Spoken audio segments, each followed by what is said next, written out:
Welcome to Tabletop Battle Adventures.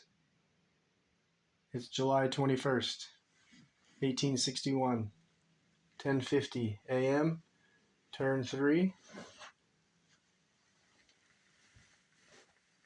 We are fighting the Battle of First Manassas, BullRun.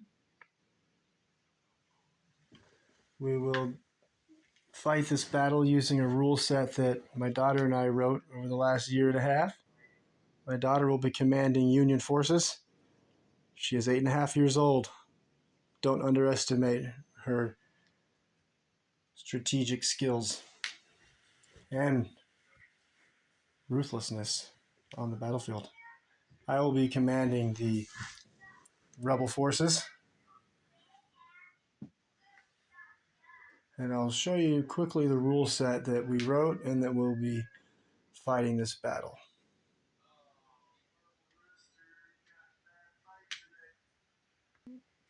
Yay! We won't go through the entire... Are you challenging me, Yankee? We'll just do a quick flip through. It's too long to go.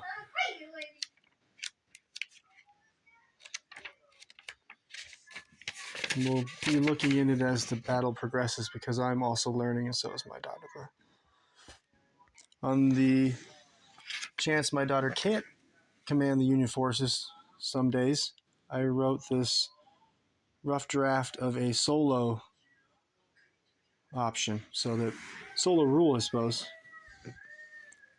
but my daughter will be commanding Union forces most of the time. The Federal Army of Northeastern Virginia, commanded by Brigadier General Irvin McDowell, is on the attack. McDowell's bold plan calls for General Tyler's 1st Division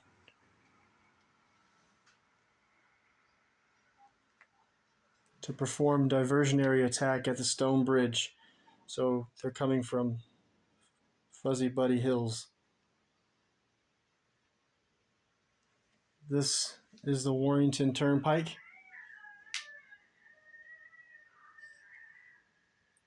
It runs this direction. Meanwhile, the 2nd and 3rd Divisions, led by Colonel David Hunter and Colonel Samuel Heinzelman, have crossed the Sudley Spring Ford, which is toward the camera, which was undefended.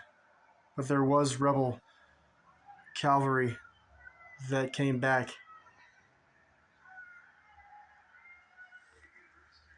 to join the rebel forces, and they spotted the Yankees. From this position to the north of the Confederates' left flank, they are attempting to crush the rebels and attack them from the rear. The Confederate Army of the Potomac, commanded by Brigadier General P.G.T. Beauregard, is spread out along the BullRun Creek, defending the bridges and fords. On the Confederates' far left, north flank, is lightly defended by the 7th Brigade, commanded by Colonel Nathan G. Shanks Evans. P.G.T. Beauregard's chief signal officer, Captain Porter Alexander, who is currently on top of Henry House Hill with his 2 signal operators with their wigwag signal form flags. He notified Colonel Evans of the Yankees' flank attack coming. So Evans had time to move from his original position with his regiments along guarding the Stone Bridge and to divide, leaving some behind. A few companies from the 1st Louisiana Special Battalion and a few companies from the 4th South Carolina, both detachments led by a captain. And he left them behind when Captain Porter Alexander warned him of the Yankees attacking from the Manassas-Sudley Road after they crossed the Sudley Spring Ford. This is the Manassas-Sudley Road. It runs across the Warrington Turnpike and heads this direction.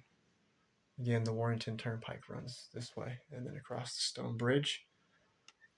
And this other main road here is the Rock Road. Most of the rebel reinforcements will be coming from that position there. The first of which will be arriving Colonel Bartow and General B, or is it Colonel B and General Bartow, will be arriving with their brigades, 5 regiments in total, and a 4-gun battery commanded by Imboden. They'll be arriving turn 5. Let's go over the forces that are on the battlefield. Back to Colonel Evans, commanding the 7th Brigade for the Confederate forces. 2 regiments of infantry, 1st South Carolina Special Battalion, taken no casualties so far. 4th South Carolina, it's taken 2 KIA. General McLilley, my daughter's bombardment from Sherman's brigade, landed a lucky shot and killed 2 on the flank. And I already mentioned that Colonel Evans left the companies behind to skirmish with the Yankees and protect Stonebridge earlier in the battle. Also here with Colonel Evans is the 30th Virginia Cavalry, his squadron commanded by Captain Terry. And more of Captain Terry's squadron is over here. 1 soldier detached from Company A, sharpshooter, and the rest of the squadron here waiting Sherman's arrival. Put some hurt on Sherman's brigade as they come this way. More on the Yankees in a moment.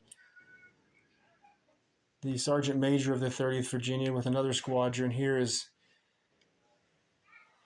figuring out which way I'm going to reinforce fight against Sherman or reinforce this direction against Burnside and Porter's brigade's attack on our left flank. The rest of the 30th Virginia detachments or squadrons are over here. This squadron, 3 men are holding the horses. The rest of the squadron moved into this woods along Dogan Ridge and have fired on the Yankees, inflicted 3 casualties, 3 kills on the 2nd New Hampshire. And they also lost 1 soldier themselves when I believe the 71st New York volleyed back. Or it could have been that the 2nd New Hampshire, not sure, but they lost 1 man KIA. The rest of the 30th Virginia Cavalry is up here with Colonel Radford, the commander, gold-trimmed hat, and his squadron, who are coming up to reinforce Dogan Ridge. I moved my rebels early in the fight up here onto Dogan Ridge to try and slow down the Yankees, so that I have my defenses now shaped from Dogan Ridge here across Buck Hill and over into the woods along the river. And so we're just north of the Warrington Turnpike is our defense line at this point, which is better than they had historically.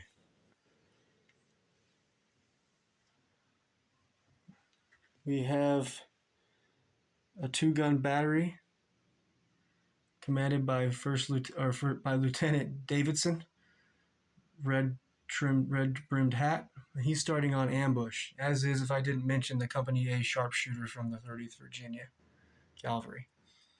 And Lieutenant Davidson is commanding 2-gun section of the Lynchburg artillery. Gun number 12-pound howitzer, is loaded with canister fire. That's right. And gun number 11, the other gun in his 2-gun section, up here on Dogan Ridge, loaded with case shot, ready to fire. This soldier here is the guide. He's a headquarters special unit.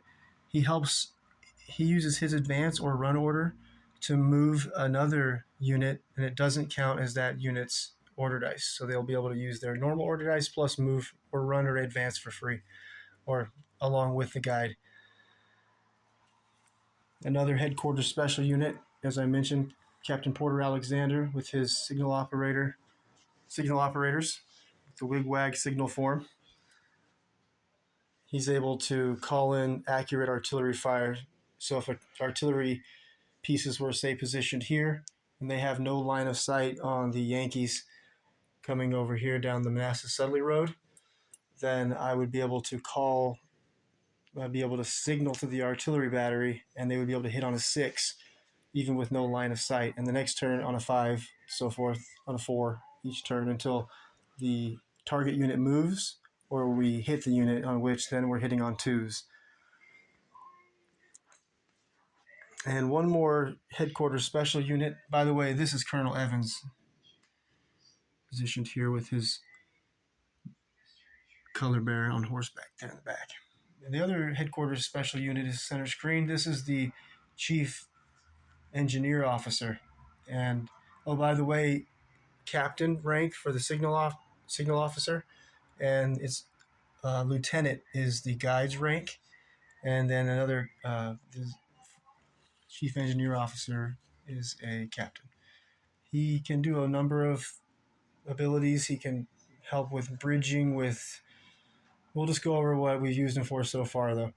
He ordered my number 12 gun, the howitzer, 12-pound howitzer, to dig in, and so they are now dug in. That's the logs represent. So they'll be hit on a 7 unless it's a sharpshooter that's shooting at them. And also the 4th South Carolina was ordered to dig in, and so they'll be hit on 7s. The 1st Louisiana was ordered to dig in the following previous turn, and they still have 2 turns. So turn 5 they'll be dug in. So currently they're at a -2 to hit for 2 soft covers, the fence and the woods, where the 4th South Carolina and the number 12 gun are both being hit on. Would have been on 5s for the 2 soft covers. Now it's on 7s for soft covers and fortifications. So pretty cool specialists. And the Union have the exact same headquarters special units. And I believe that's all. I think that's all the rebel forces that are currently on the battlefield. And any Company A, there's 2 to 3 men from each regiment of infantry and cavalry from Company A. And any Company A can be detached from the regiment, and when they're acting alone, they are a sharpshooter. And there's some rules for that make them into a sniper.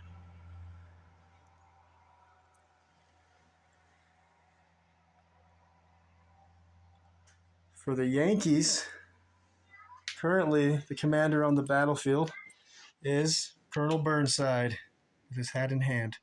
He's got one. Colonel Burnside's commanding. He's in charge of the 2nd Brigade of the 2nd Division. He's on ambush starting out. He's got his color bearer and 1 staff officer. And the soldier on the black horse is the headquarters special unit, the lieutenant, and he's the guide. The other Union special signal officer and engineer officer are still waiting to be deployed. They can be deployed as soon as my daughter commands it to be so. Also, for Burnside's brigade, 4 regiments of infantry. The 1st, Rhode Island, who's been formed up to protect against the rebels here on the flank. And Burnside's brigade is the spear tip of McDowell's flank attack. The regiment here with some stress markers, it's the 2nd Rhode Island. They've taken 3 KIA, and they have 3 soldiers wounded currently, bleeding out in 2 turns, 2 of them, and 1 soldier bleeding out in 3 turns. And they can be revived with an order from the commander, and on a roll of a 5 or a 6, they are revived. But each turn, they get closer to bleeding out. So at the end of this turn, the 2s will become 1s, the 3 become a 2. Burnside's 71st New York has taken the heaviest losses. They've taken 6 KIA. So far in the fight, but only showing 5 because my daughter's made 5 saves so far. She could have 5 more dead Yankees, but she keeps saving them. And the 4th Regiment is the 2nd New Hampshire. They've taken 3 KIA. Burnside has also advanced onto the battlefield. 4 of the 6 guns in the 2nd Rhode Island battery, and this battery has Captain Reynolds on horseback, his banner bearer and staff officer.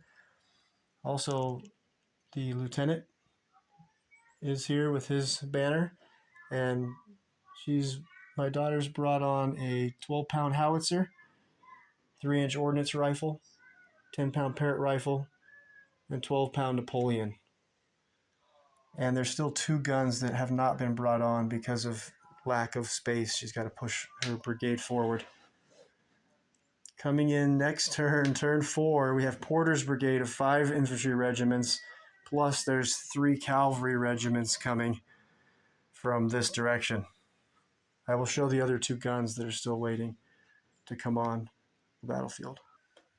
The other two guns, 10-pound Parrott rifle and 3-inch ordnance rifle from the 2nd Rhode Island Battery, and the other lieutenant with the Rhode Island state flag is staying with those guns. And also waiting just off of the Manassas Sudley Road is my daughter decided not to bring in her division commander yet. She's nervous I'll shoot him. And this is Colonel David Hunter, division commander of 2nd Division, Burnside and Porter's brigades. And then here's the headquarters special unit for the Yankees, the signal officer, captain, and his 2 signal operators. And then this is Sherman, Colonel William T. Sherman and his staff. And he's just off the Rock Hill Road with his 5 regiments, which are with the green D6 that represents that they are loaded and ready to fire. 69th New York, 13th New York, 79th New York, and then the greenish gray is the 2nd Wisconsin. And they're over at the Stone Bridge on the Yankee side with this battery that's been dropping bombs on me. Killed three of my men so far. 3 of my men. This is U.S. 3rd Artillery Company E. 2 12-pound howitzers, 10-pound Parrott rifle, 3-inch ordnance rifle, and 2 12-pound Napoleons. And there is another battery there, which is the white piece of paper. Don't have a cannon. 1st U.S. Artillery Battery G, 30-pound Parrott rifle, nicknamed Long Tom. Commander is Peter Haynes, Lieutenant Haynes. And the commander of the U.S. 3rd Artillery Battery E is Captain Ayers, which is the soldier here, center screen. The only other Yankee unit that's coming turn... Oh, excuse me, yeah, and then this is Porter's brigade coming here, this regiment, plus these 4 regiments here. I won't go over them now yet today, but they're coming. Then here's the cavalry regiments coming, 2 of them. And then here's the 3rd Cavalry Regiment that's coming, all on turn 4. Plus this headquarters for cavalry here. It's going to be, and then also Porter's, one of these fellows here. Anyways, we'll go over that when we get closer. And then the only other soldier is the Union's engineer officer, who's over here getting a paint job. And he'll be coming in on whenever General Lilly orders it. He's with Colonel David Hunter right now, watching Colonel Burnside's brigade fight alone. I'm going to go over the terrain, the woods. There's a lot of woods. And from the start of the woods, 3 inches inside is soft cover, and the occupants are hidden until the opponent comes within a certain amount of inches. These grayish black D6s represent for the Yankees or rebels in blue, like these 1st Louisiana, when a unit comes within whatever that D6 says times 2. So because they're in blue uniforms, they can be spotted when they are hidden within at 12 inches. Where the rebels with the 3 showing the brown or the gray black D6 means that within 6 inches they won't be seen till you're 6 inches away. That's because of the rebels' special rule, camouflage, which allows them to be hidden due to the color of their uniforms. The woods do block line of sight, and when you're when you're 3 inches or deeper into the woods, then you're hidden. You can't fire out, but you also can't be spotted. Rough ground. The woods are rough ground, so no running through it. And when you have woods and fences together, it goes from soft cover to hard cover. So 2 soft covers equal a hard cover. And fences, streams,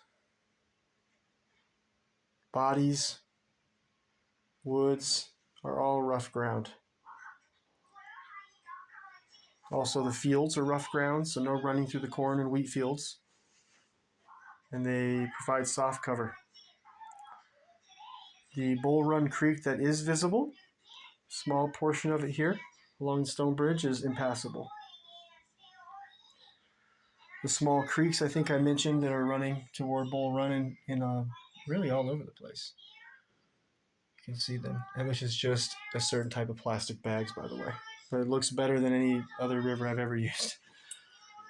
I love free tabletop terrain. The dead and wounded are rough ground. Buildings are hard cover. Fortifications, entrenchments, trenches, digging in, etc. 7 to hit. Farm animals are running away when you get within a certain distance of them, but we sometimes forget to do that. I think I went over everything I could. Real quick again, Stone Bridge. Rebels must hold as long as possible. Matthews Hill, which the reason General McLilly, my daughter, hasn't brought in her cannons up here is because I positioned Captain Terry and 2 men with shotguns and a man with 2 pistols up here, my character, by the way, with my trusty dog. And I put them there in hard cover so that she would not bring artillery up on this hill or her signal operator and start raining in accurate artillery fire on me. She hasn't wanted to push me off because she's wise enough to know if she brings this first Rhode Island this direction that I'll have flanking fire on them right from this area. So she's playing it careful for now. She's good at this. So she has a good defensive position. This is my daughter's commanding here. Very good. But her cannons just came in last turn. She can't fire them because of her units here in front. So she knows she has to either advance them out of the way. But that won't be enough still. She'll have to go down at some point to shoot over their heads and then get up the next turn and move forward and get down. Clever girl.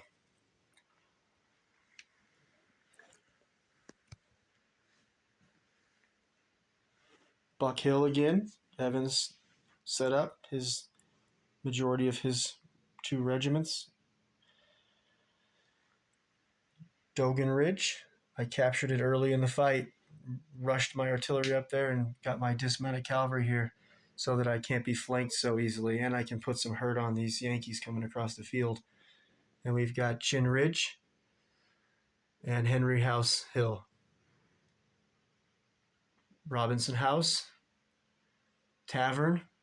General McLilly, why did Evans set up his headquarters by the Stone House? Matthews Tavern? He likes to drink. Yes. And then we are ready for action. So before we can get to the first dice, we have 2 Yankee units starting on ambush. The Colonel for the 1st Rhode Island and Colonel Burnside. The Colonel for the 1st Rhode Island is who? And then we have my Sharpshooter Company A, 30th Virginia on ambush.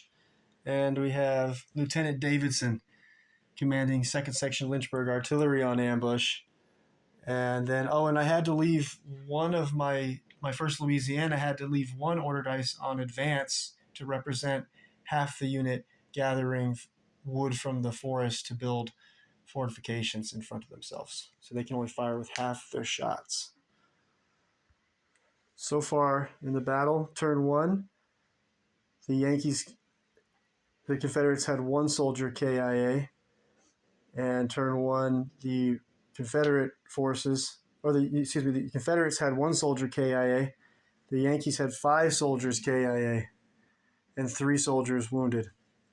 Turn 2, we now have 4 Confederates KIA, and we have 11 Yankees KIA, and 7 have been wounded in action total, but there are only 3 wounded in action currently, and no rebels wounded in action yet.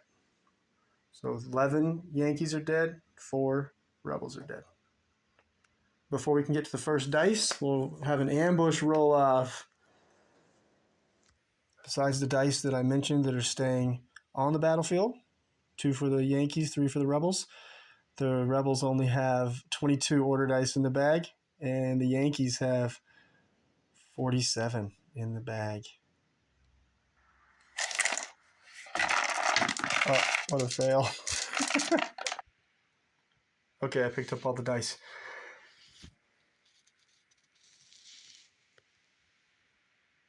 Another part of the rules that I wrote is that each army has 10 reserve order dice to pull in as you want to detach single units, multiple men in one unit to move around the battlefield. You can do that, and you have 10 reserve order dice each. I've used all 10. My daughter has used 9. She has 1 left. Ambush roll off. Oh, we both rolled a 1. How terrible. Fire. Yes! Rebels. Lieutenant Davidson receives a fire order. Lieutenant Davidson can give out 2 order dice. The first dice goes to the number 12 gun, 12-pound howitzer. Fire! Canister shot into the 2nd Rhode Island Infantry Regiment. Hitting on a 3 normally, smoothbore rule at close range, which is under 36 or under short range, close range, excuse me. We'll be hitting on a 2, and then they're firing through the fences, so that'll make it a 3 for soft cover. Okay, so we'll be hitting on a 2 because of the smoothbore rule, and then soft cover because of the fencing. So hitting on a 3. General McLilly, are you going down? Are you going down? No. Misses. 2d6 and a scatter dice. Ooh, it comes up short. And they missed. And they are now unloaded. That's 2 misses for them, and she didn't go down. They are unloaded. Ooh, what a fail. We're going to end it there for the day. About 3 days, I'll get back to the action, and Lieutenant Davidson will have 1 more order dice to give out. And he's going to give it to the 4th South Carolina. But we'll end it there for today.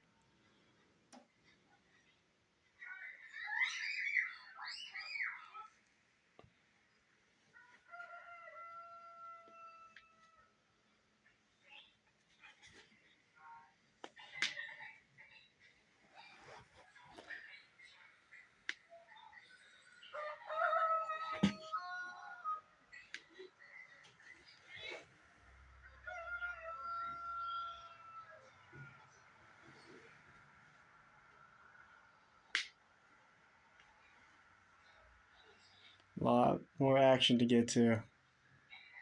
Failed.